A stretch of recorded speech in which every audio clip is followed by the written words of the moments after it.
Mensagem do livro Momentos de Consciência. O karma é o efeito das ações praticadas nas diferentes etapas da existência atual, como da pregressa. Fruto da árvore plantada e cultivada tem o sabor da espécie que tipifica o vegetal. Quando os atos são positivos, os seus resultados caracterizam-se pela excelência da qualidade, favorecendo o ser com momentos felizes, afetividade, lucidez, progresso e novos ensejos de crescimento moral, espiritual, intelectual e humano, promovendo a sociedade na qual se encontra. Quando atua com insensatez, vulgaridade, perversão, rebeldia, odiosidade, recolhe padecimentos ultrizes que propiciam provas e expiações reparadoras de complexos mecanismos de aflições que respondem como necessidade iluminativa. O karma está sempre em processo de alteração conforme o comportamento da criatura. Bem a calhar em relação ao estudo que iremos realizar na manhã de hoje, já em prece, rogando a nosso Senhor Jesus que nos inspire, que possamos ser visitados por espíritos que compõem a equipe do nosso amigo Manuel Filomeno de Miranda, a quem manifestamos a nossa gratidão por essas obras que nos foram trazidas pelas mãos abençoadas de Divaldo Pereira Franco, para quem aproveitamos o momento, endereçando-lhe as melhores vibrações, possam ajudá-lo nesse momento de tratamento em que se encontra.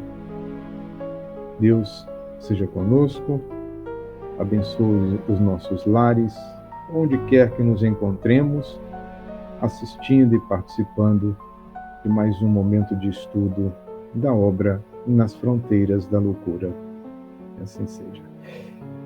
Bem, meus amigos, irmãos queridos, nós vamos fazer um pequeno review do nosso último encontro, onde tivemos a oportunidade de estudar o capítulo Correspondências do Além, tratando de uma série de apontamentos a respeito da dinâmica de uma reunião mediúnica, em que pese as suas particularidades, mas em especial das questões relativas à psicografia e o quanto ela pode variar a depender do grau de lucidez daquele que comunica, da problemática que ele experimenta e do conhecimento que este possui a respeito da imortalidade da alma, tanto quanto fica condicionado também às possibilidades do médium. Essas possibilidades o Espírito André Luiz chama de capacidade receptiva, o que cada um de nós possui a sua de uma maneira bastante particular. Então, em linhas gerais, foram essas considerações, e vamos iniciar, portanto, o nosso estudo analisando essas questões das faixas vibratórias, que é o conteúdo dos primeiros parágrafos de Filomeno, quando ele afirma que, ao retornar à imortalidade, após a sua última experiência, né, na nossa dimensão física, ele teve a sua acuidade espiritual aguçada, e ele pôde identificar a existência dessas faixas vibratórias concêntricas, né, em torno da Terra, e essas faixas elas vão envolvendo o orbe terrestre, desde aquela faixa vibratória mais condensada, próxima da área física, até as mais sutis, distanciadas do movimento humano na crosta. Esse infográfico é uma adaptação do que nós encontramos na obra Cidades do Além. Não guarda relação, essas faixas, por favor, embora elas estejam com as suas dimensões bem próximas, a realidade não está traduzida nesse gráfico. Ele apenas tem a intenção de demonstrar para nós a existência dessas faixas vibratórias que começam a partir da crosta terrestre, ou seja, deste solo sobre o qual nós nos encontramos no atual momento, e partindo para a dimensão espiritual, aí há uma divisão desse ambiente denominado pelos espíritos espíritas e muitos também pelos espíritos umbandistas de umbral. Pelos esotéricos também eles se apropriam de alguma forma dessa expressão, como sendo uma área de trânsito. De trânsito. É lógico que o trânsito para uns é fração de segundos, para outros demanda horas, dias, meses, anos, décadas, séculos, milênios, cada um de acordo com seu grau evolutivo. Então, mais próximo da crosta terrestre, segundo esta obra, nós temos o umbral denso, em seguida o umbral médio e, por fim, dentro dessa perspectiva de região umbralina, a existência do umbral mesmo.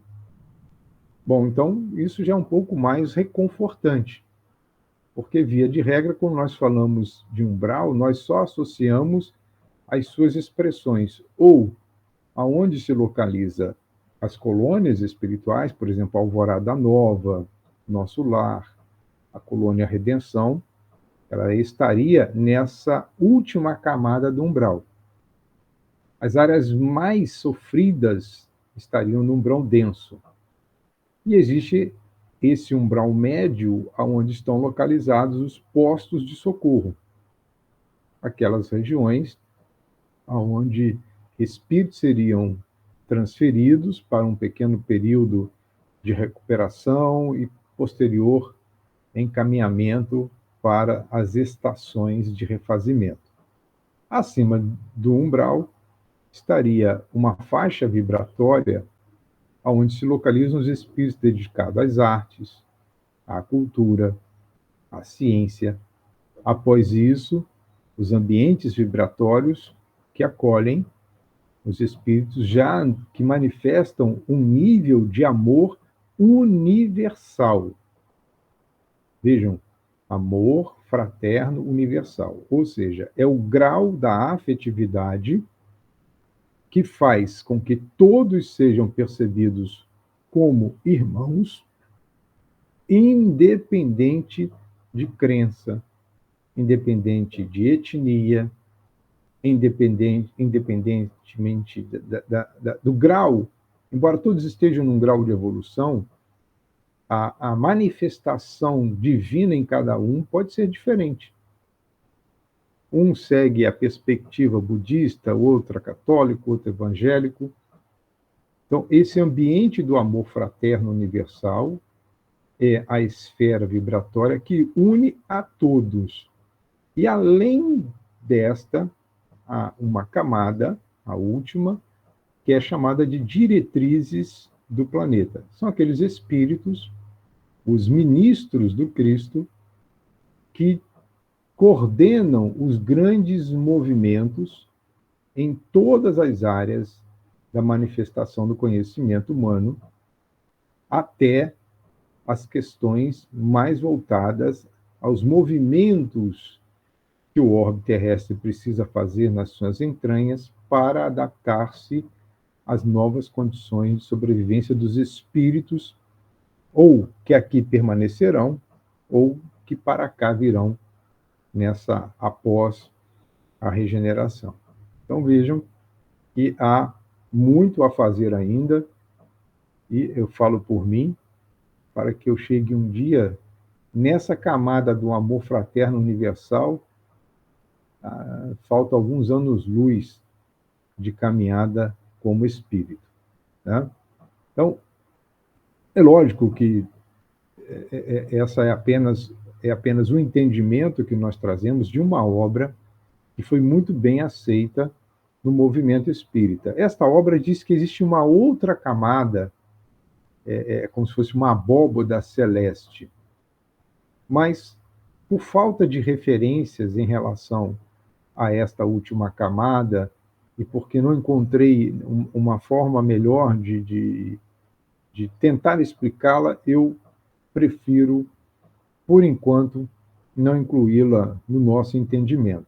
Mas, na obra citada como referência, lá se encontra como se fosse um fecho, algo que encapace, né, se é que nós poderíamos assim nos apropriar da expressão, enquanto um bólide que fica navegando na imensidão do nosso sistema, da nossa galáxia, e assim vai. Bem, a questão que Filomeno vai trazer nessa primeira parte, ela é um tanto quanto assim densa. E nós só vamos entender o motivo do título do capítulo Convite ao Otimismo nos momentos finais do mesmo. Então, essas camadas, elas vão sendo vitalizadas, né, pelas sucessivas ondas mentais. De quem? Nossa, e também dos seus, vamos chamar de habitantes. Né? Embora para os espíritos superiores o trânsito por essas camadas seja facultado, para os que estão na escala inicial ainda do seu desenvolvimento psíquico, o trânsito para as camadas superiores é interditado. É uma condição de lei física mesmo. Né? Eu não me recordo a obra, mas André Luiz faz a citação a respeito, ele coloca entre aspas, daquilo que ele chamou de gravidade espiritual. É como se fosse a massa específica do espírito. Então, quanto mais leve, ou seja, quanto mais evoluído for o espírito, mais facilmente ele ascende para as camadas superiores. Quanto menos evoluído, portanto, quanto mais sujeito a essa gravidade espiritual, mais próximo da crosta terrestre esse ser ficaria gravitando. Né? Só que, a partir desta fala, a gente vai percebendo, e eu me recordo há muito tempo atrás, um cantor, acho que foi Fábio Júnior, quando num programa de televisão, e muitos estavam falando sobre a questão da poluição do ambiente, foi o primeiro músico e ator que trouxe, num programa de expressão dentro da mídia tradicional, a palavra, uma frase que na época me chamou bastante atenção. Falando, eu vejo que estamos todos preocupados com a poluição do meio ambiente e as ações necessárias, mas o que me preocupa muito mais é a poluição produzida pelo ambiente dos nossos pensamentos. Essa fala de Fábio Júnior tem mais de 25 anos.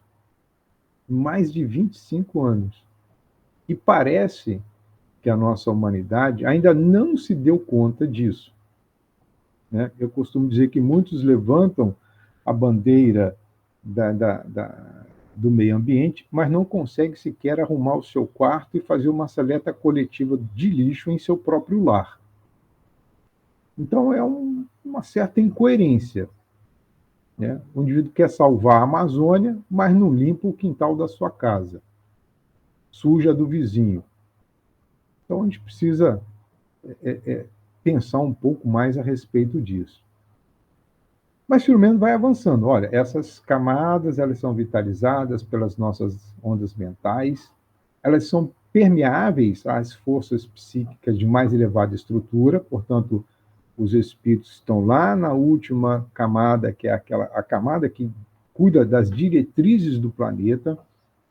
A sua força psíquica chega até a crosta, a fim de sintonizar o seu pensamento com as estruturas de constituição menos densa, que somos nós. Nós necessitamos desse suporte constante, porque sem o suporte, é lógico que nós, quando estamos em condições vibratórias de perceber a presença dessas emissões do alto, significa que nós já estamos fazendo movimentos significativos na modificação de nós mesmos. Jorge Andréa, na obra Psicologia Espírita, ele vai falar sobre duas dimensões da mediunidade, a que nós vivemos no momento atual, e uma dimensão futura. Ele chama de mediunidade receptiva, que é a do momento, ou seja, nós modificamos o nosso estado de consciência, modulamos uma frequência um pouco mais favorável e os espíritos se aproximam de nós e conosco se comunicam. Mas ele diz que o futuro será de uma mediunidade captativa.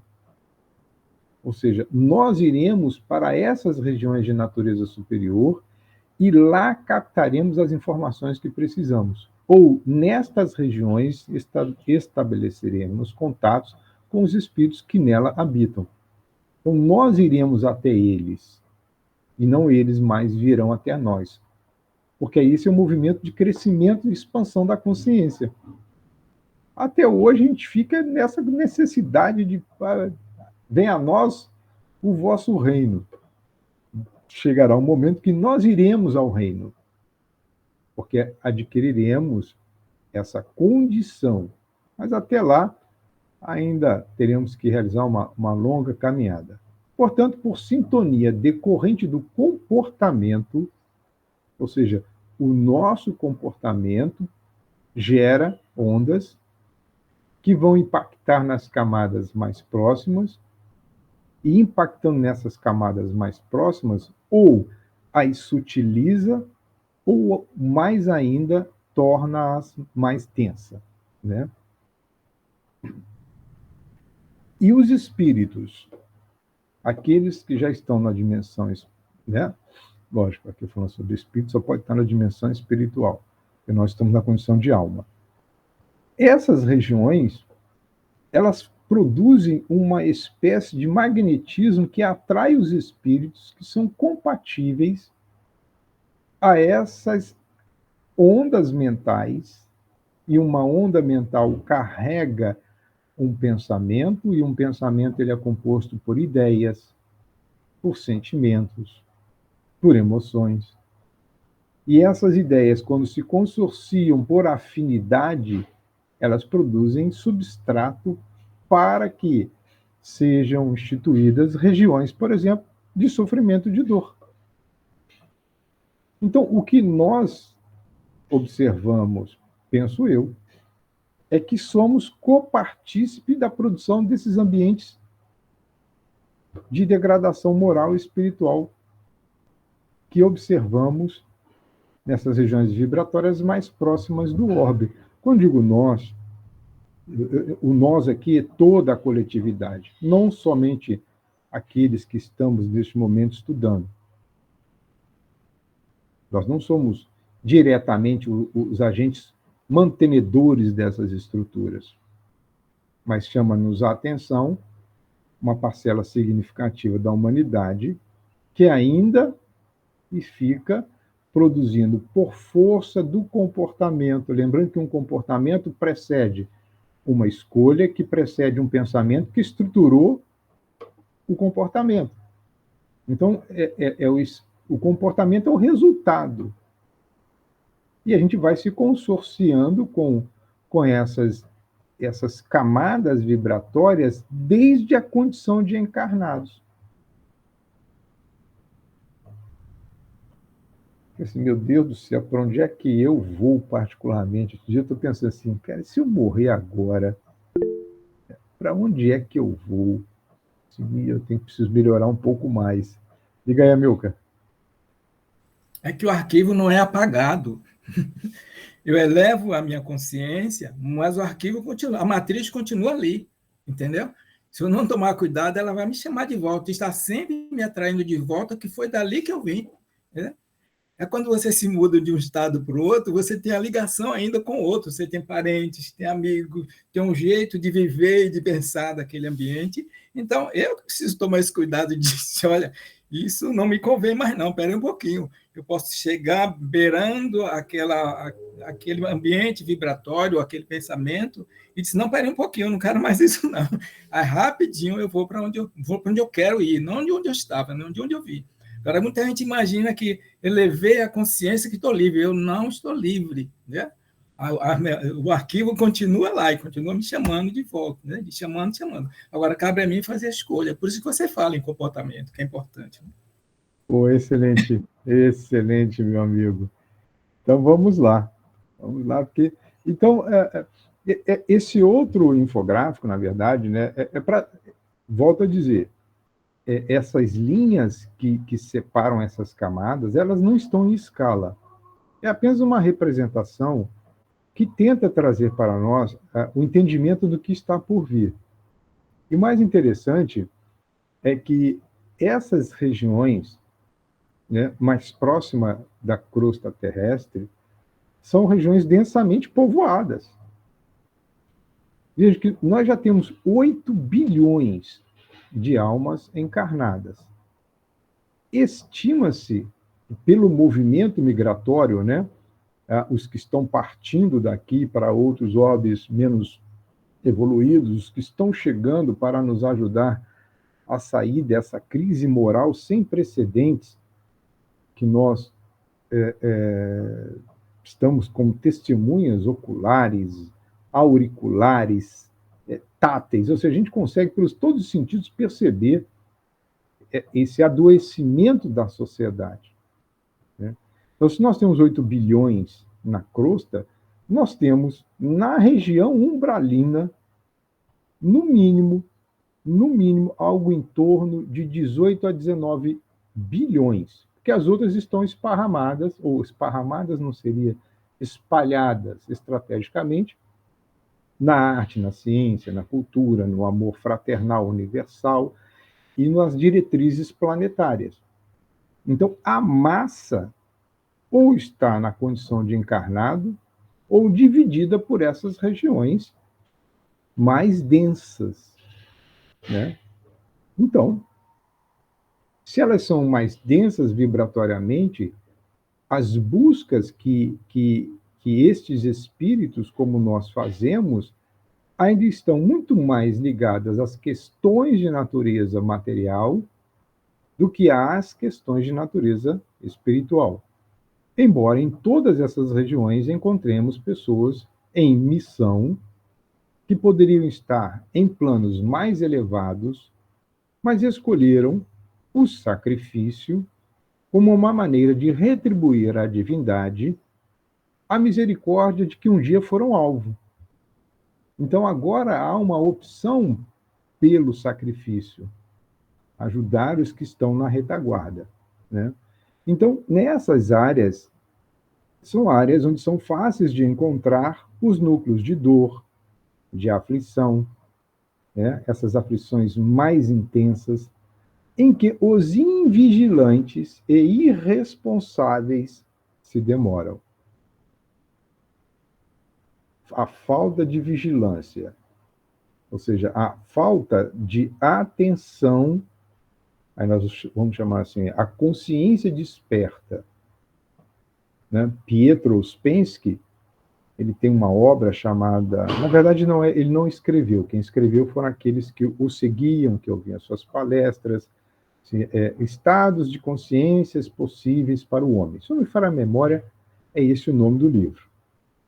E depois Viana de Carvalho vai fazer uma adaptação do pensamento deste filósofo russo a respeito do que ele propôs, do homem desperto e o homem ainda em sono. Então, essa consciência de sono, ela é vivida quando esta invigilância, ou seja, a ausência de um propósito maior, está predominante no conjunto das escolhas que a criatura faz. Acho que Joana de Anjos vai fazer uma referência chamando de homem-máquina, se não me falha a memória. Se não for Joana, é o próprio Viana de Carvalho, falando que o homem-máquina é aquele que vive com a sua mente centrada nas questões existenciais, ou seja, do estômago para baixo. Se fôssemos colocar aqui a pirâmide de Maslow, né? Analisando as questões que motivam, ou a pirâmide motivacional, é a busca pela segurança, a busca pela satisfação das necessidades básicas. A maioria vive assim. Mesmo dentro dos ambientes religiosos, o que se busca não é a transcendência, mas são os recursos para a manutenção das condições básicas de sobrevivência.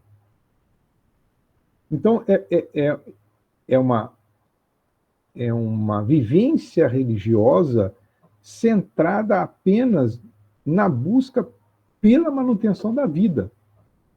E quando se fala em vida no além, isso é incompreensível para muitas pessoas ainda.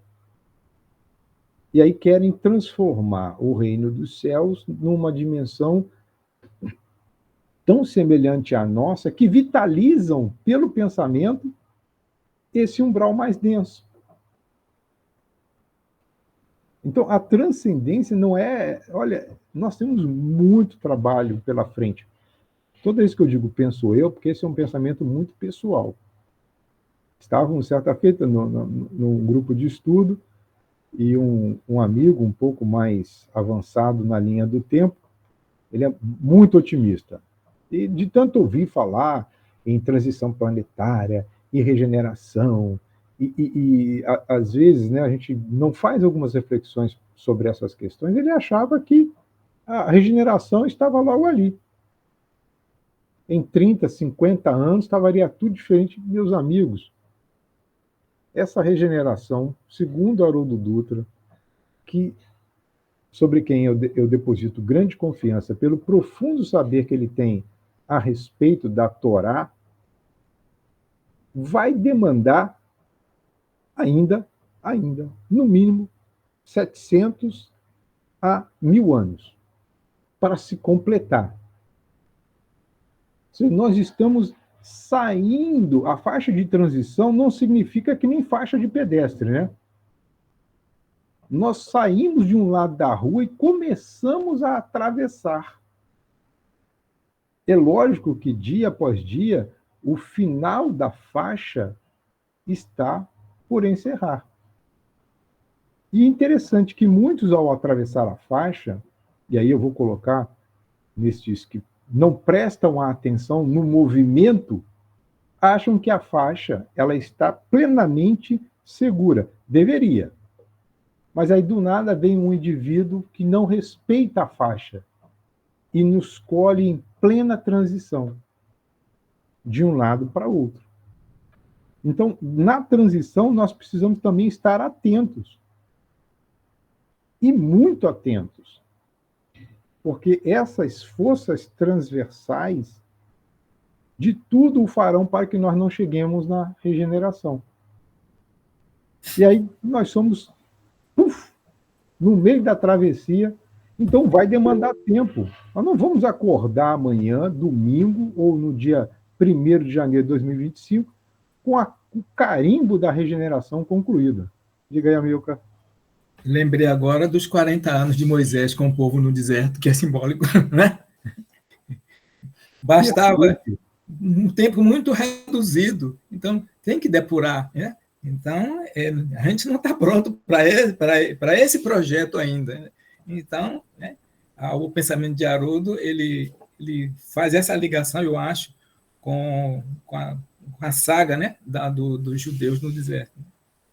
É lógico que nós haveremos de encontrar melhoras sucessivas em que pese, né, o que nós estamos presenciando na atualidade, isso muito nos desgasta, agora, muito me desgasta, não vou colocar a todos, né? Eles entram uma espécie de uma ansiedade, às vezes uma tristeza, porque a, a, a maldade humana, em alguns momentos, parece que ela não tem limite. Mas no final do capítulo, há uma fala de Filomeno que eu achei, aliás, não é de Filomeno, Filomeno transcreve, porque ele está sendo chamado à atenção. Porque por força dessas reflexões que nós estamos fazendo, no finalzinho ele coloca algo interessante, que de tanto ele comentar, ele começou a ficar um tanto quanto deprimido. E vejo isso é importante, esses grupos de estudos que participamos, tem que existir sempre alguém um pouco mais atento que percebe, vamos, como a Milka gosta muito disso, não sei se ele é músico, vamos subir uma oitava, vamos subir a frequência, vamos sair do grave, vamos botar um pouquinho mais de médio, vamos entrar agora com agudo, porque senão a gente vai falando e vai vendo, pensando que não tem solução. Porque multiplicam-se esses redutos de pena a cumprir nas áreas metropolitanas.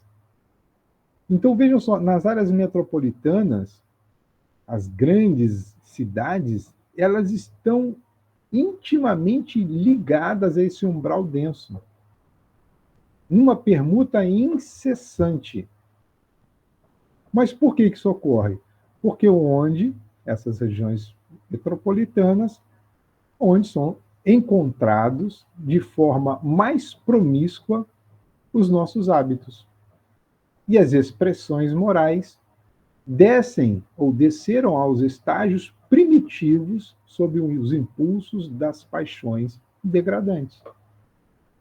Então, o comércio espiritual entre encarnados e desencarnados nas grandes cidades favorece esse ambiente tóxico que nós estamos presenciando. E vamos observar que esta obra é ainda do recuado ano da década de 80, do século passado, mas não muito distante da atual. Embora Filomeno já tenha apresentado para nós, na sua quadrilogia, né, começa com transição planetária, de que lentamente essas regiões devotadas ao mal estão sendo deslocadas do planeta Terra, eu sempre penso assim, bom, quando eu estava na minha atividade ainda laboral, em um acampamento, nós nos deparávamos com um cupinzeiro imenso, às vezes era necessário mover aquele cupim da região. Tudo bem, você tira o cupim e ele sai cheio de insetos, mas o que cai no chão, o que cai, o que fica de desorientados, buscando o inseto mor ou a rainha, como queiramos chamar, é impressionante. Então, sai uma colônia, existe todo um ecossistema que gravita no entorno, e os que ficam, os remanescentes, tendem a se agrupar, embora em menor número, continuam fazendo barulho. Então, demanda tempo. E há regiões, penso eu, que elas não podem ser assim deslocadas como se fosse uma simples mudança de residência. Igual nos Estados Unidos, né? Chega um caminhão embaixo, levanta a casa, leva a casa de um lado para o outro. E junto vão os habitantes. Há que fazer, é todo um planejamento. Isso mexe, deixa alguns desorientados, mas muitos revoltados, que perderam as suas referências e vão tentar reunir-se por força da afinidade e constituir novas aglutinações de espíritos perturbados e perturbadores. Então, Filomeno vai dizer assim para a gente, centenas de milhões desses seres em trânsito, vivendo esse estado de erraticidade inferior, naquela época, Acredito que ainda hoje existam alguns redutos, porque nem todos foram deslocados, mas muitos estão em processo de deslocamento, arrebanhados em lugares ermos, cavernas e pantanais do planeta, onde os culpados e os tombados nas armadilhas da leviandade são, vamos dizer assim, consorciados pelos seus pares e algozes desencarnados, que os exploram e se viciam em colônias específicas por sua maldade construída, nas quais fazem supor tratar-se de purgatórios e infernos governados por verdadeiros gênios do mal.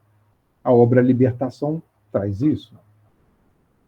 Nos bastidores da obsessão também observamos essa mesma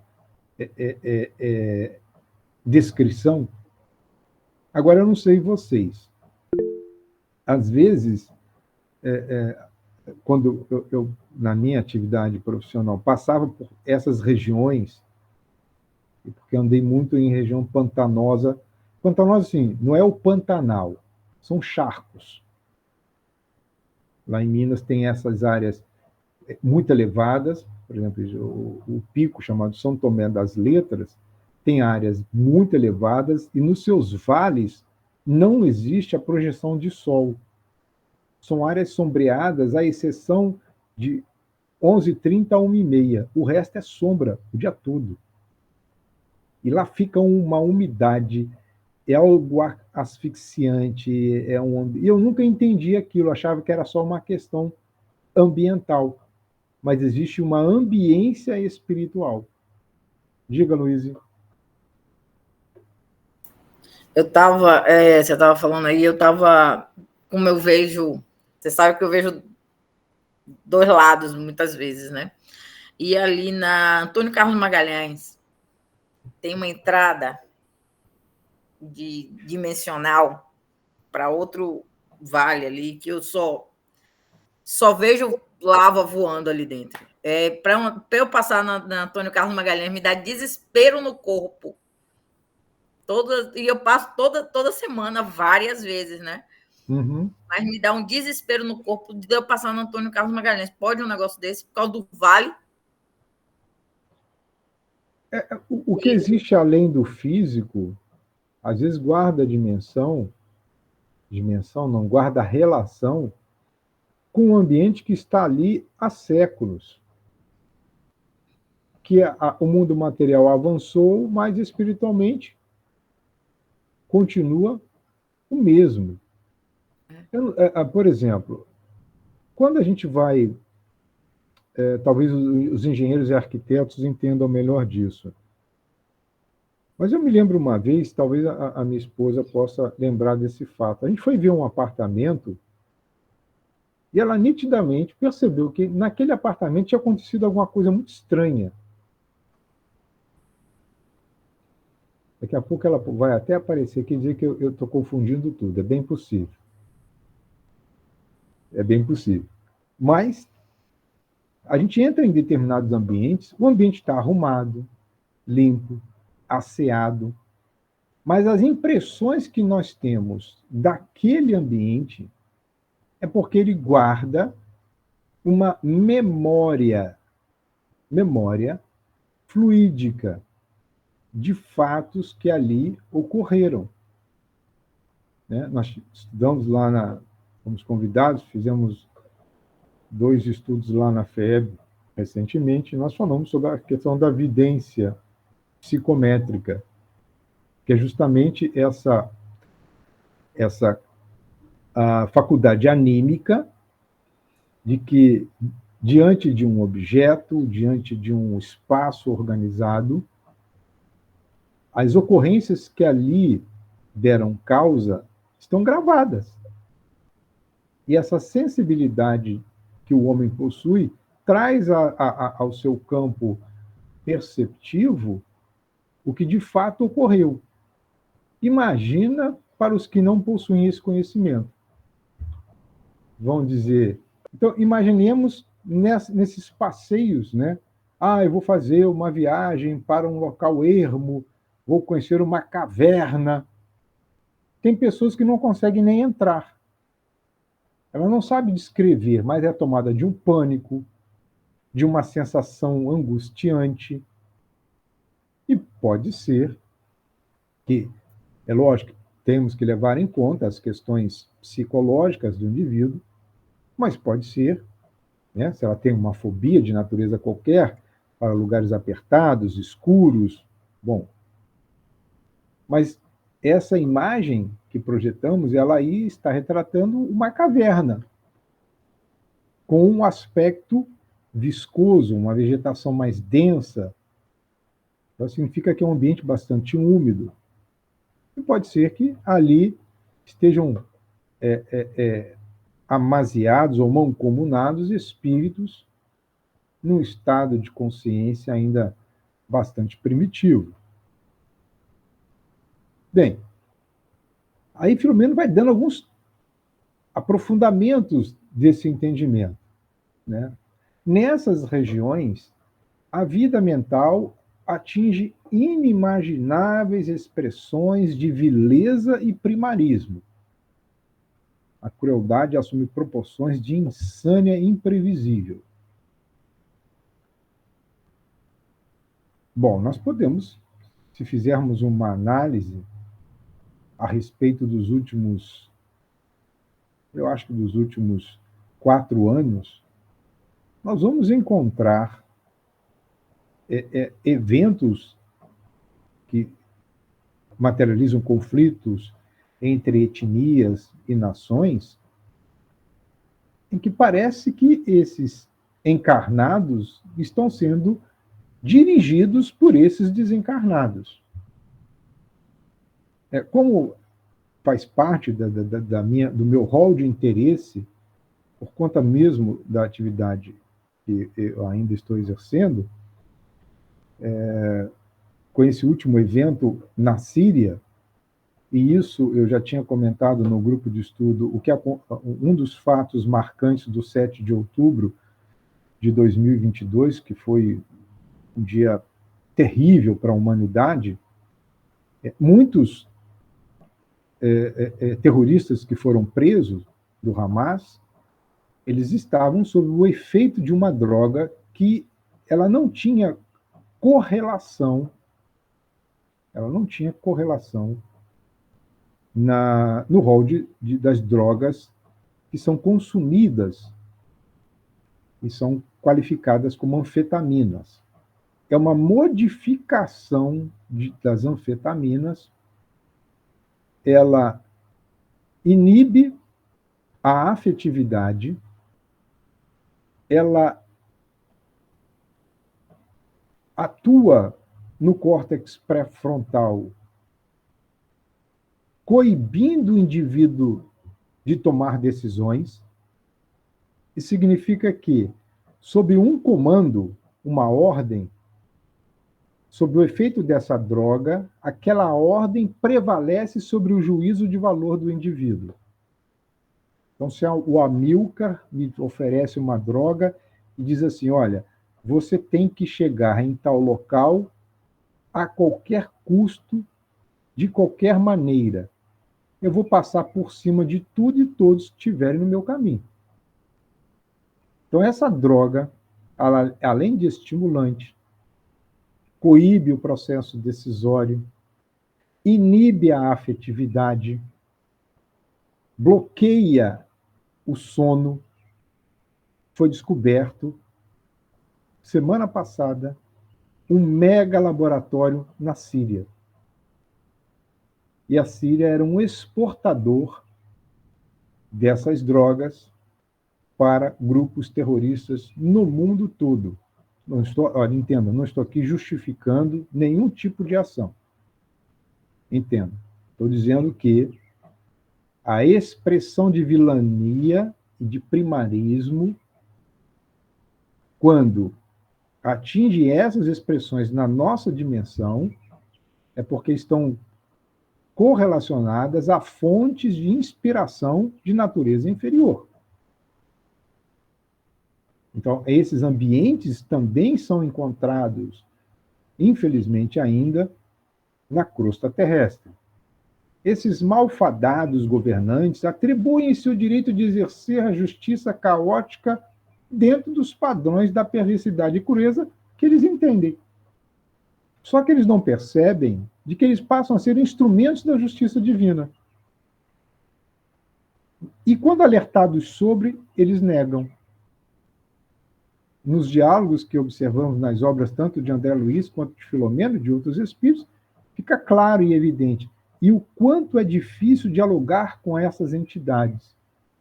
Trazê-las a um eixo racional para apresentá-las à presença de Deus na vida de todos. Agora, o que mais me chamou a atenção nessa fala de Filomeno foi isso. Programam-se atentados sórdidos contra os homens e elaboram-se atividades que objetivam a extinção do bem como a instalação do primado da força bruta no mundo.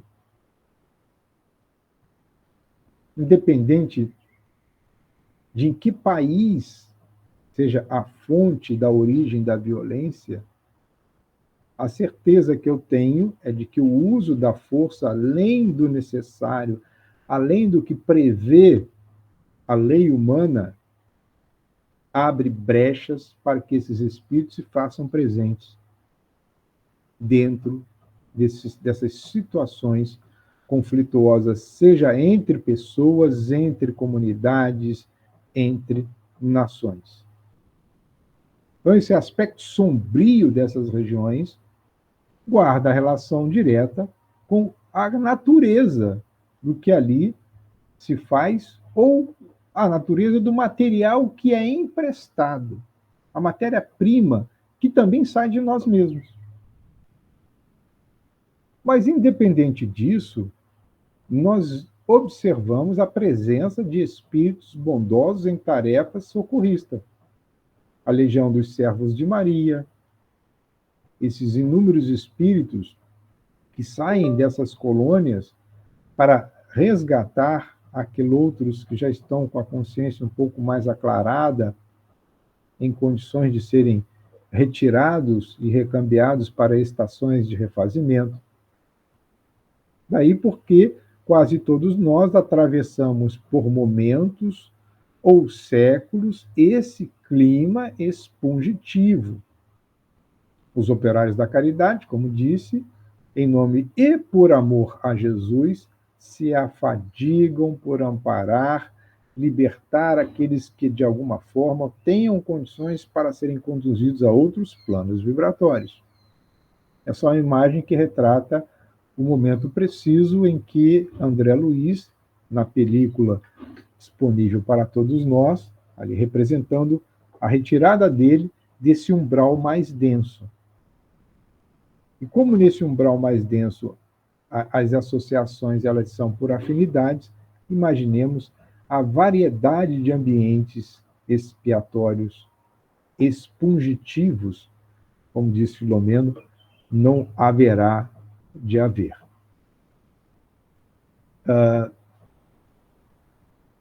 Volta Filomeno a chamar-nos a atenção, e nós estamos sendo bastante incisivos nisso, para que nós possamos ficar mais atentos ao que estamos a pensar.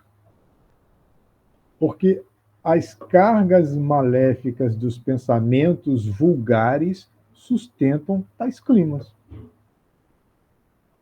Então, já que este livro trata de uma ação de socorro prestada durante um festejo carnavalesco, né, vamos pensar que, além destes festejos carnavalescos, essas chamadas festas de largo, estas chamadas festivais disso, festivais daquilo outro, que são regados a músicas intensas, estimulantes, muita bebida alcoólica, muita droga, a sexualidade sem nenhum tipo não estou aqui afirmando que todos que demandam estes eventos se comportam dessa maneira. Não é sobre isso que eu estou falando.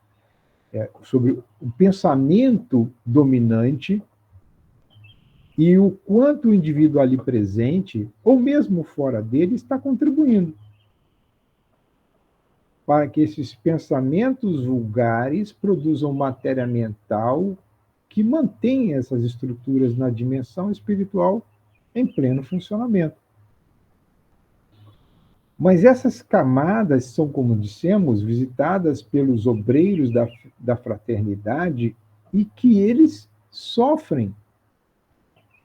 Há um sofrimento por estar ali na prática dessa caridade desinteressada. Por quê?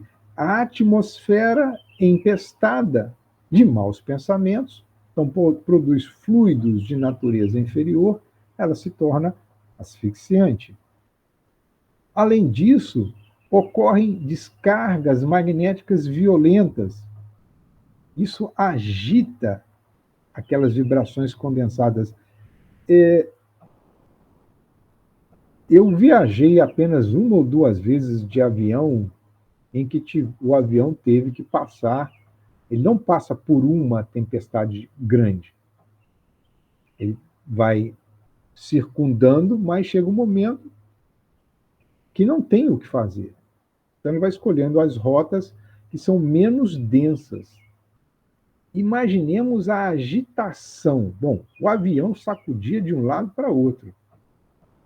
Trovão, e rajadas de relâmpago, e chuva. Bom, é só rezar. Essa visão nós podemos transferir para essas regiões. E o filme narra isso. Aquele ambiente escuro, né? Sombras projetadas, uma vegetação parda, ventos uivantes, esses trovões que, quando riscam o ar, trazem uma luminosidade que a gente acha assim, eu prefiro as trevas, porque quando entra a luz eu vejo o estado dos outros, eu vejo o meu estado.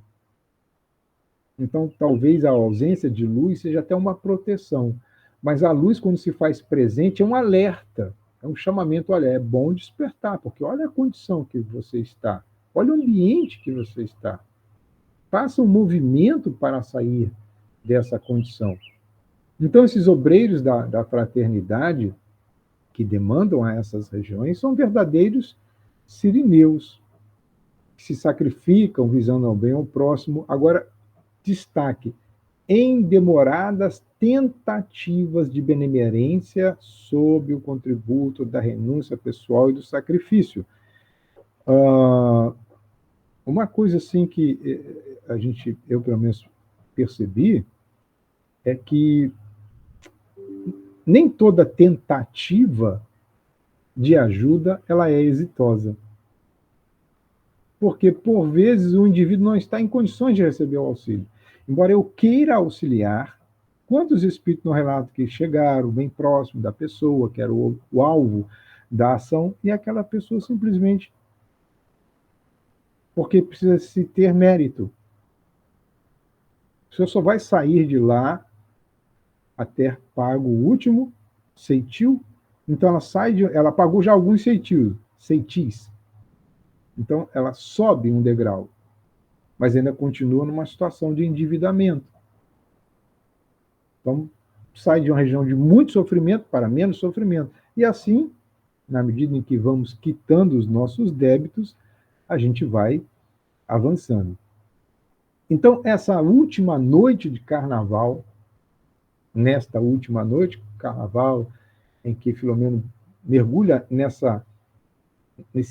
estado de reflexão, ele fala assim, caramba, como é densa e larga a faixa de vibrações que ele passa a perceber sobre a cidade. Então, se já existia esse ambiente vibracional mais denso, No carnaval, essa densidade ela ganhava mais corpo, por conta mesmo da condição mental dessas criaturas que, neste período, né, ficam focadas numa espécie de licenciosidade temporária. É um voucher, né, uma carteira de libertação temporária, um crédito, seja lá o que. Troço muito estranho. E ele vai dizer, numa espessura de alguns quilômetros acima da superfície. Alguns. Não são muitos. Bom, eu não sei qual é o parâmetro para dizer alguns quilômetros, quanto seria. Mas o avião, ele voa numa altitude de 3 quilômetros, não me falha a memória. 10 mil pés, 11 mil pés. Quanto dá isso aí? Vamos fazer a conta? Quem puder fazer aí, use o conversor.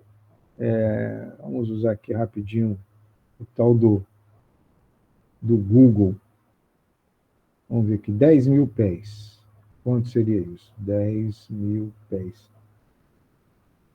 Quantos metros? 10 mil pés, são 3 mil metros. 3 quilômetros. Pouquíssimo. Então, fico pensando, um avião voa a 3 quilômetros, em média. Existem 13 mil pés, mas a partir de 10 mil. Quando eu olho para baixo, assim, misericórdia, esse troço tá alto por demais da conta, só. Haja força para subir e haja equilíbrio para descer. Vejam que o avião, para subir, ele precisa de uma força, um motor lá em cima ele tem que manter, estabilizar. Manter. Então, talvez essa espessura seja mais ou menos isso. E já é muita coisa. 3 quilômetros imaginemos só esses 10 mil pés, repletos de energias condensadas, cheia de espíritos em estado de perturbação. O quanto de trabalho nós temos. E aí diz Filomeno, a grande concentração mental de milhares de pessoas na fúria carnavalesca afetava para pior a imensa área de trevas, ao tempo em que essa influenciava os seus mantenedores. Então é um comércio de mão dupla. Vai e volta.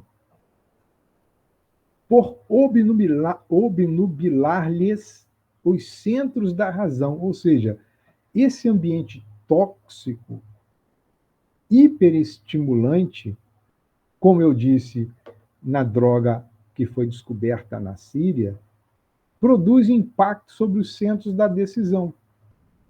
Então é como se eu estivesse sob o efeito de uma droga não real, mas uma droga espiritual, e como eu vou perdendo a noção, porque são muitos os estímulos que recebemos, eu me permito exacerbar-me em busca do prazer exorbitante. É como se a gente estivesse em um ambiente, todo mundo começa a adotar um determinado comportamento. Existem até ensaios, né, uma dinâmica sobre isso, o grau de influência que as pessoas sofrem do meio. Daqui a um pouco está todo mundo naquele comportamento e só você diferente. Ou nós tomamos a decisão de sair daquele ambiente, ou nós temos uma tendência de ceder. Tamanha é a contaminação daquele ambiente. A psiquiatria vai tratar, por exemplo, chamado de estados de transe coletivo. Né? Alguns chamam de histeria coletiva. Uma criança, por exemplo, um adolescente, começa a se debater, a gritar em sala de aula, E aquilo pode produzir um estado de histeria coletiva. Mas nós não nos esqueçamos que Allan Kardec vai tratar sobre as chamadas obsessões coletivas. Na revista Espírita. Então, o meio influencia. E se eu sou um indivíduo cujo nível de desenvolvimento da consciência ainda é primário, os estímulos que eu recebo do meio visual, auditivo, tato e gustativo,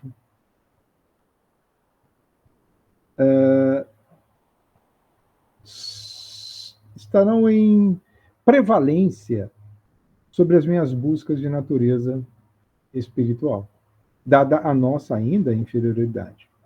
Então, imaginemos que a massa pressiona o indivíduo. É preciso que nós façamos o movimento contrário, nos consorciemos com as massas que estão buscando a espiritualização. E aí fica uma pergunta para a gente, né? Quanto tempo ainda transcorrerá até que mudemos a configuração moral do planeta?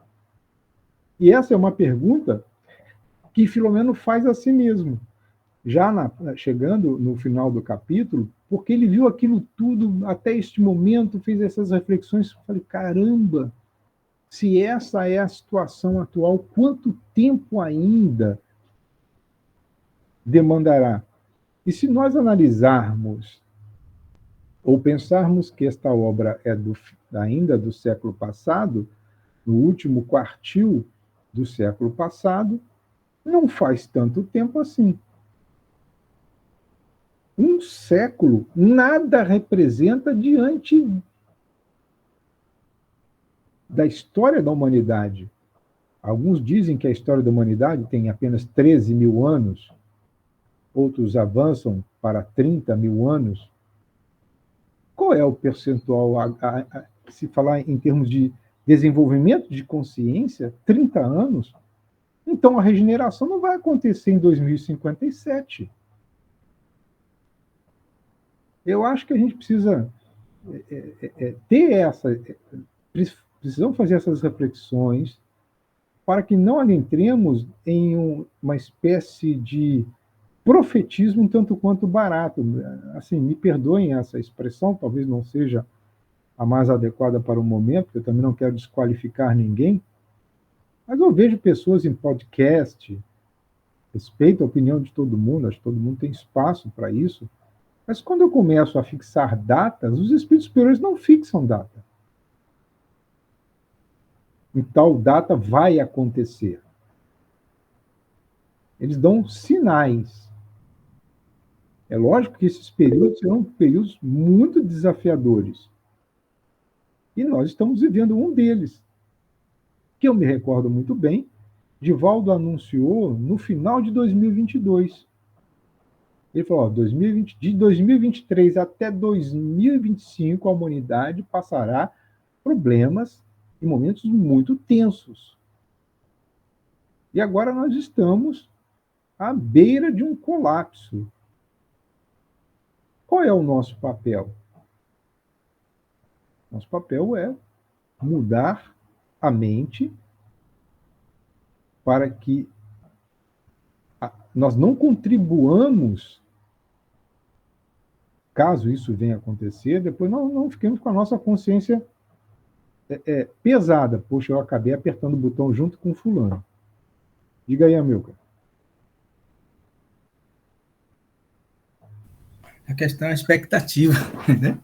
Então, o que é que acontece? O que é que a psicologia faz, né? Quando eu dou um passo e que me liberto de um aspecto, me liberto melhor em um aspecto da vida, eu mudo aquele arquétipo. E na medida que eu mudo aquele arquétipo, aí outras pessoas irão, né, que estarão em contato comigo, vai percebendo que eu mudei e que aquilo pode afetar eles também. Então, esse arquétipo, que ele é um automatismo, ele chega a um ponto que, no decorrer de milhares de anos, aquele tipo de hábito ele não mais existe, embora ele tenha o fulcro esteja ali, mas aquele já não encontra mais sintonia com aquilo. Então, o processo é realmente longo, longo. É porque nós estamos vivendo um tempo, é o tempo que eu vivo, é o tempo que eu percebo, e outro tempo é o tempo que né, que a própria natureza e o mundo espiritual percebem. Né? Vai ver que um ano, para mim, é nada em relação digamos, a um ano no mundo espiritual, por exemplo. Né?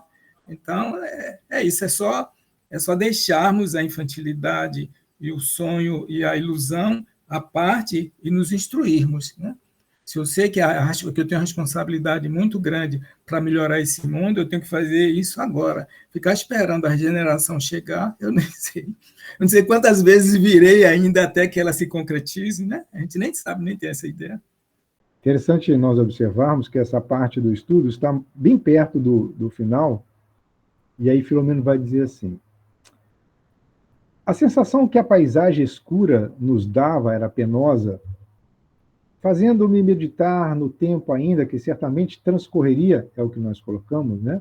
Até que mudasse a configuração moral do planeta, dependendo, sem dúvida, da transformação do homem. Ou seja, somos nós que queremos transformar, somos nós os vitalizadores dessas áreas. Como se percebesse a área perigosa de depressão em que me recolhia, sem o desejar, o vigilante amigo veio-me em auxílio, levantando-me o ânimo. Esse amigo não fica muito claro quem foi.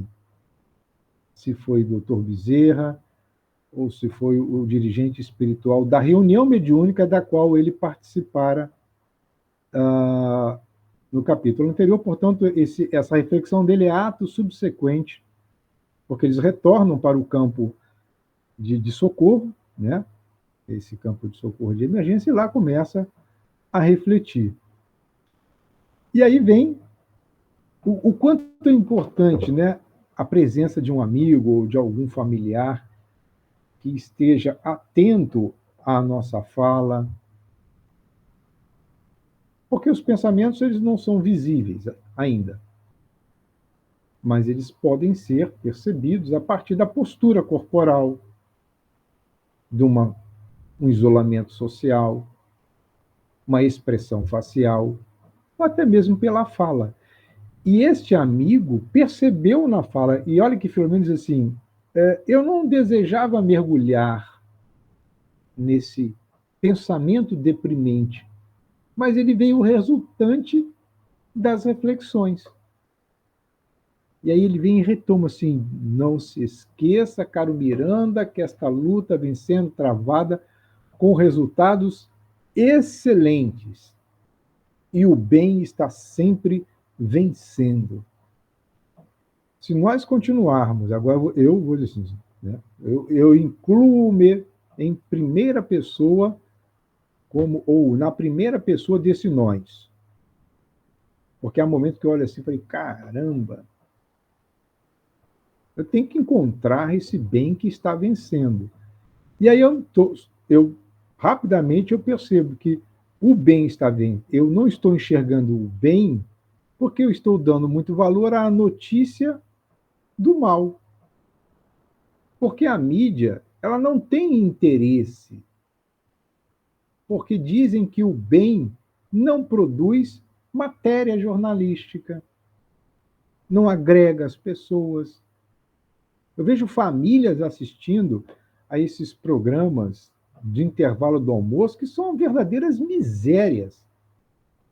Como é que alguém pode ter um relacionamento saudável se durante o almoço, que é um momento sagrado, seja no intervalo do seu trabalho, e lá onde eu trabalho foi proibido, a televisão fica desligada no nosso refeitório, e se ficar ligada, ela não pode mais ficar nesses canais. E olha que eu faço parte de uma instituição militar, justamente para que nós não nos alimentemos de lixo durante o momento sagrado da refeição. Então não é que o bem não esteja aparecendo, é que o mal, ele é mais, como é que os espíritos dizem? O mal é ousado, é barulhento, é ruidoso, é midiático. Mas olha que interessante, gente. vai dizer esse amigo que Filomeno não cita, pelo menos eu não consegui identificar o nome dele. Há milhões de pessoas envolvidas no bárbaro divertimento que não censuramos, entretanto, há número muito superior de criaturas que não lhe oferecem culto, e a gente não está percebendo isso. Quantos de nós não vamos mais a esses festejos? E aí, Filomeno vai trazer uma série de exemplos. Muitos buscam o litoral, atividades de refazimento, encontros para reflexões, porque são dias, são 4 dias, em que muitos conseguem, outros estão trabalhando para dar o suporte. Então, há muito mais pessoas longe do que mergulhada nessa insanidade coletiva. E aí, conversando com um com o outro, a cada ano que passa, eu vejo menos indivíduos buscando essas atividades. E elas vão se reconfigurar em algum momento, porque nós iremos nos cansar, enquanto sociedade, de sermos testemunhas dessas festas que não trazem uma sensação de bem-estar. Elas são puramente sensoriais. E tudo que é sensorial tem um início, meio e um fim.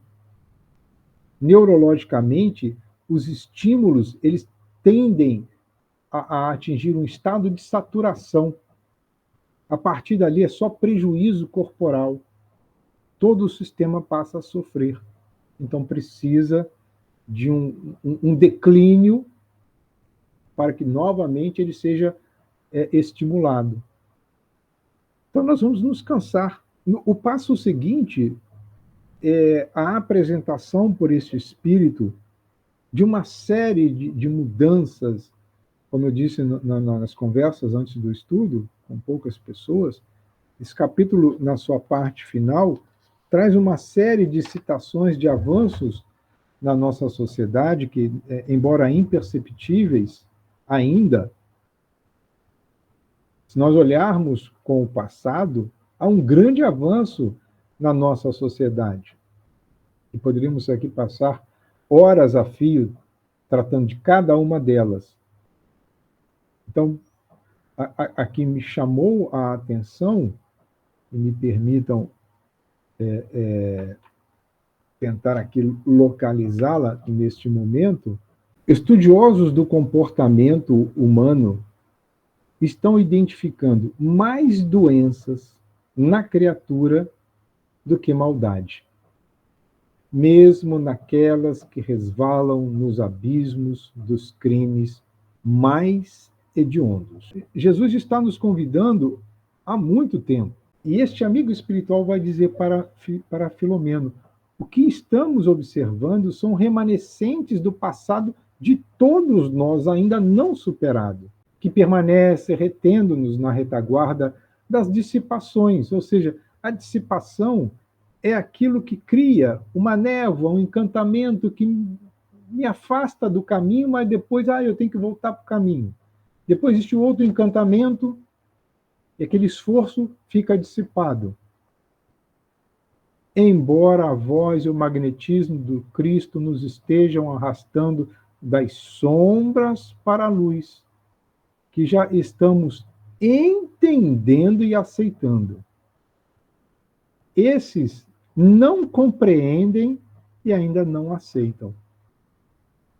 Há aqueles que aceitam, mas não compreendem. Nós já estamos entendendo e aceitando. Agora, entender e aceitar não significa que estamos vivendo na plenitude. Essa fala deste amigo espiritual coloca-nos em níveis diferentes de consciência. Voltamos a Pietro Auspensky. Os que não entendem não aceitam, consciência de sono. Os que entendem e aceitam é a consciência em despertamento. Os que entendem, aceitam e vivenciam é a consciência desperta. Diga, Milka. O fato, Marco, é que nós temos o dever e a obrigação de compreender a situação do delinquente, seja lá em que gênero da vida. Mas entre compreender a situação dele, o que originou tudo isso, é uma coisa. Agora, justificar nunca. Né? Então, a gente precisa tomar um cuidado muito grande pelo fato desse momento, um momento de acolhimento, de uma série de situações que a sociedade vem sendo, digamos, intimada a tratar, a fazer com que esse mundo seja melhor. Então, compreender eu posso, mas eu não posso justificar em absoluto. Né? Eu, como pai, como orientador de filhos, eu sempre digo para elas e para ele, né? Olha, algumas situações minhas na vida, elas foram lesivas. Vocês podem compreender. Agora, justificar as atitudes de jeito nenhum. Eu busco cada vez ser melhor, cada vez compreender melhor qual é o meu compromisso com a vida. Então, se a gente começar a pensar de uma forma diferente, nós vamos ser mais amorosos, mais cuidadosos, mais compassivos, mas ao mesmo tempo também não colocando pano quente. Se não, não, é isso porque, olha, ele teve uma infância ruim, ele foi abusado pelo pai, ele foi abusado pelo filho, ou por um parente, alguma coisa, então eu não posso justificar. Né? A ação lesiva é ação lesiva, ela precisa ser, a gente precisa tomar cuidado muito grande. Porque senão, você deixa alguém completamente doente no seio da sociedade e vai fazer um estrago muito grande. E um monte de pessoas apoiando porque ele é pequenininho ou porque ele é sofrido, assim por diante. A gente precisa tomar um cuidado grande. Porque isso nosso, como espíritas, é a razão acima de tudo. Né? Acolher alguma coisa. Mas eu posso acolher, disse, olha, meu filho, mas, né, infelizmente, você não pode ficar no meio da sociedade, você não tem condição para isso, até que você faça um trabalho, e que é difícil, porque já está incrustado ali naquela consciência. É o que eu falei, esse final de capítulo ele poderia demandar, assim, inúmeras considerações, até mesmo sobre a questão, por exemplo, do amparo que o poder público vem oferecendo, não só no Brasil, tá? Não só no Brasil, aí fora também, tá?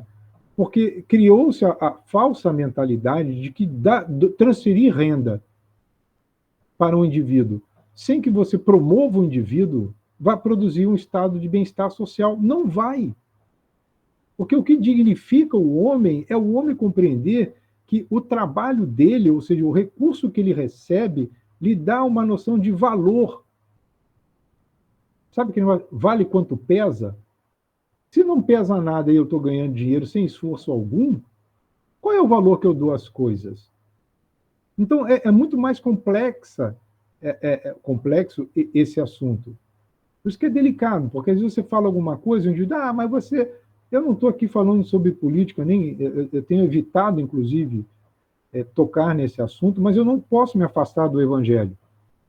Se eu acredito de que o Evangelho e as escrituras sagradas como um todo, elas trazem essa perspectiva, embora ainda muito carregada, né, a Torá, a antiga aliança, porque a perspectiva de que ganharás, né, ou obterás o teu alimento com o suor do teu trabalho, é porque você tem um propósito.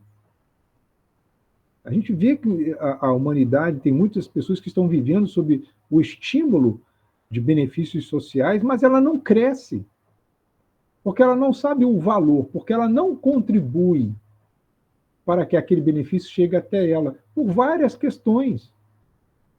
A tributação não lhe chega, a pessoa não tem... Quando digo a pessoa, entenda, pode ter exceção? Pode. Pode. Eu conheço muitos que saíram da condição de extrema pobreza, aproveitaram o período de amparo governamental, mas transcenderam, porque perceberam que poderiam ir mais além. Os Estados Unidos estão vivendo uma crise social em Nova York muito grande por conta disso. Há momentos em que o indivíduo não quer trabalhar. Você não encontra trabalhador. Bom, se você não encontra trabalhador, você vai ter que fechar o seu comércio. E você sozinho não dá conta dos clientes que chegam. Mas o que você paga é menos do que o auxílio que o ente governamental oferece. Para que trabalhar? Só que o ente governamental tem recursos que são limitados. Nenhum Estado produz riqueza. O Estado vive de outras questões. E, bom, enfim, não é sobre isso que nós iremos, neste momento, nos aprofundar, mas isso está contido, mesmo que de forma implícita, nesta fase final do capítulo. E volto a afirmar, aqueles que assistirem em um momento futuro, nós não estamos aqui fazendo crítica a quem quer que seja no campo político. É uma reflexão filosófica a respeito de como nós poderíamos fazer com que o mundo se transforme para melhor. Eu acho que é todo um sistema aí pautado no egoísmo, na projeção de poder, servir-se ao invés de servir. Mas Jesus diz que quem quer ser o maior de todos, que seja servo. Não um indivíduo que seja servido. Por isso que muitos não entendem e não aceitam a sua mensagem. Graças ao bom Deus, nós estamos entendendo e aceitando, em que pese ainda não vivenciemos na sua plenitude. E que Deus tenha misericórdia de todos nós e continue nos sustentando nesses momentos desafiadores da nossa humanidade. Onde quer que estejamos, sejamos pontos de luz a esclarecer para aqueles que queiram sair das sombras, porque existem aqueles que não querem, e nós respeitamos. Esse respeito ao outro é de fundamental importância. Com isso, nós encerramos o nosso ciclo de estudos do ano